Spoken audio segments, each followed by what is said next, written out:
তোমরা দেখে পাচ্ছেন আমার পরিবার সকাল সাজি গুজি রেডি হয়ে আসি, মনে ভাবে দিচ্ছেন কি ব্যাপারটা, দিনে দিনে আমি সাজি গুজি যাই করে। A few moments later. আজকে একটা দুঃখের বিষয়, এখানে এখন ফোন আসিল যে মোর জলছিরে বাবা আছে আর কি, মোর হঠাৎ করে শরীরটি খারাপ হয়েছে, তাই আমার লোক দেখি চাওয়া যাচ্ছে তো ফোন করলে তো এই আর কি দিতেছি। আমরা যাবো আর ওদিক থেকে মোর শ্বশুর শাশুড়ি যাবে আর মোর শালি যাবে, ভাইয়ের বউ। তো দেরি না করবো, আমরা কোচি তোমার রাস্তা থাকিয়ে ফোন করেন রাস্তা উঠিয়ে, তো আমরা রাস্তা উঠিয়ে বাচ্চা আছে, আমরা তাড়াতাড়ি যাই। চলো চলো চলো চলো চলো চলো।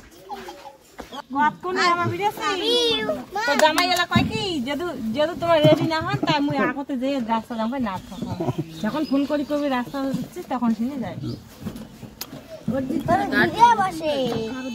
পছন্দ করে যাবে বাইকত বাইকত যাবে না টোটো যাবে? বাইকত লাগবে না, মামার সাথে কাকে যাবেন বাইকত? তো বন্ধুরা আমরা অর্ধেক রাস্তা আসি গেছি, যদিও যাওয়া যায় না, রাস্তাটা ভাঙা তোমাকে দেখান টোটালটাই। যে যখন এর আগত আসছেন তখন তো রাস্তাটা চঞ্চলা ছিল, নয়া রাস্তা ছিল, তো এত বর্তমান রাস্তাটা ভাঙে গেছে, এই আস্তে ধীরে যাওয়া যাচ্ছে।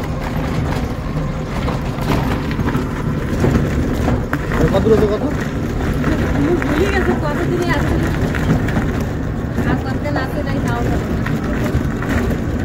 না, আমার বিয়ে হওয়ার পরে এই বছরে 3 বছর যাওয়া যাচ্ছি।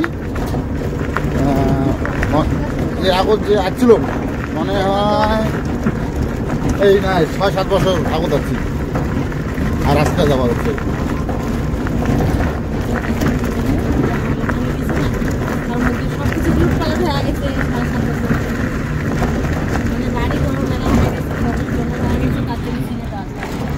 চারিপাশে জঙ্গল ঝাড় হয়ে গেছে রাস্তাঘাট।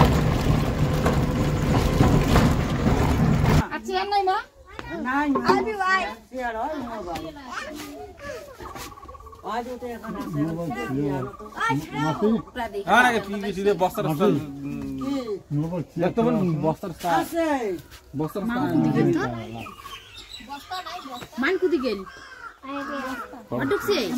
ভাত আনছি সবাই না হয় আর কথা শুনিয়ে সবাই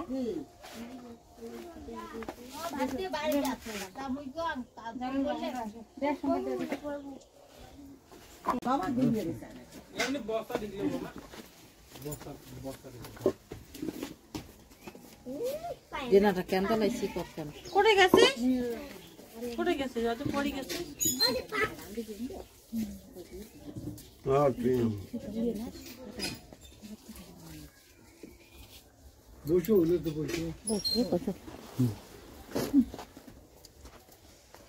তো বন্ধুরা এলা আমরা আসলাম বাড়ি, এলা 8টা বাজে, তো আসতে আমরা লেট হয়ে গেল। ওটা এখানে মানে খাওয়া দাওয়া ব্যবস্থা করছে তো মা বাবার, তা খাওয়া ছাড়া আশীর্বাদ দেয় না, এই খাইতে মিলতে গল্প করতে মিলতে চলে এসলাম। আর তোমার দেখলে নে বাবার কী অবস্থা আর বাড়ির কী অবস্থা, বাড়ির তো লোক নাই না, কী করবি না।